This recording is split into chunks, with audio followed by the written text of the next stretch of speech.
This channel does not promote any violent, harmful or illegal activities. All content provided by this channel is meant for an educational purpose only. সহকর্মীর ওপর হামলার প্রতিবাদে ও নিরাপত্তার দাবিতে পথে স্বাস্থ্যকর্মীরা বাঁকুড়ায় মুখ্য স্বাস্থ্য আধিকারিকদের দপ্তরের সামনে বিক্ষোভ জমা দিলেন 10 দফা দাবিপত্র। বীরভূমে স্বাস্থ্যকর্মীর ওপর হামলার ঘটনায় অভিযুক্তদের কড়া শাস্তির দাবিও তুলেছেন তারা। কর্মক্ষেত্রে নিরাপত্তা ও বিভিন্ন দাবি আদায়ে আন্দোলনে নামলেন জেলার সুস্বাস্থ্য ও উপস্বাস্থ্য কেন্দ্রের স্বাস্থ্যকর্মীরা। সোমবার বাঁকুড়া জেলা মুখ্য স্বাস্থ্য আধিকারিকের দপ্তরের সামনে বিক্ষোভ দেখিয়ে তারা 10 দফা দাবি সম্বলিত স্মারকলিপি জমা দেন। পাশাপাশি রাজ্য জুড়ে স্বাস্থ্যকর্মীদের নিরাপত্তা, সরকারি ছুটির দিনে ছুটি প্রদান এবং স্বাস্থ্য কেন্দ্রগুলির পরিকাঠামো উন্নয়নেরও দাবি জানান তারা। আমাদের যে কর্মক্ষেত্র সেটা মাঠের মাঝে, জঙ্গলের মাঝে, পুকুরের ধারে, যে কোনো নদীর পাড়ে, যে কোনো জায়গায় আছে, সেই শ্মশানের পাশেও আছে। সেই জায়গা থেকে আমরা পুরোপুরি নিরাপত্তাহীনতায় ভুগছি। আমাদের প্রচুর পরিমাণে নিরাপত্তা দরকার। প্রত্যেকটি সেন্টারের মেয়েরা, আমরা এমনও সময় আছে আমরা একা কাজ করি, হ্যাঁ, সেখান থেকে আমরা মানে লোকালয় থেকে অনেকটা দূরে, যার ফলে কি হয়, লোকালয়ের বা বাইরের মাতাল দুষ্কৃতী সবাই আসে, মেডিসিনের জন্য আসে, আমরা কারুকে না বলতে পারি না। সেই ক্ষেত্রে কি হয়, আমরা কিন্তু সেই জায়গাতে ওই পরিস্থিতির শিকার হয়ে যাই।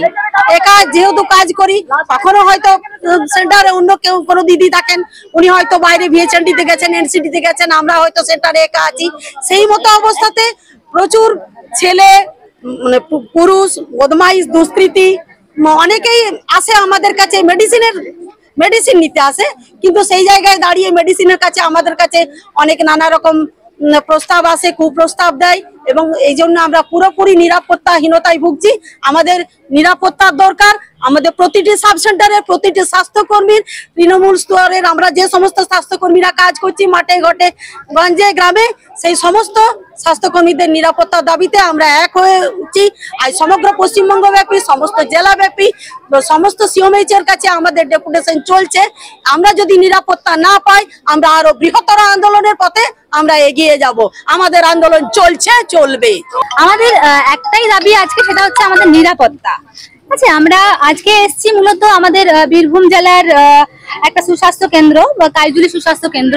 সেখানে দিদির উপর মাত্র একজন দুষ্কৃতী অ্যাটেম্প টু রেপ এবং মার্ডারের করেছেন, যেখানে দিদির মাথায় কিন্তু 22টা সেলাই পড়েছে এবং দিদি বর্তমানে সিউড়ি সদর হসপিটালে অ্যাডমিশন হয়ে আছেন।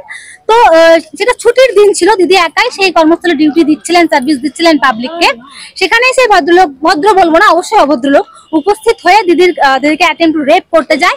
না পারে দিদিকে এমন ভাবে আঘাত করে, দিদি ভীষণ রকম ভাবে গুরুতর অসুস্থ হয়ে হসপিটালাইজ হতে হয়। শুধুমাত্র এই ঘটনা শুধুমাত্র বীরভূম আর সিউড়ি নয়, লাগাতার বিগত আমাদের কয়েক বছর ধরে আমাদের উপর এই আক্রমণগুলো ঘটে চলেছে, অথচ আমরা বুঝতে পারছি না আমাদের ডিপার্টমেন্ট আমাদের নিরাপত্তার জন্য কি করছে।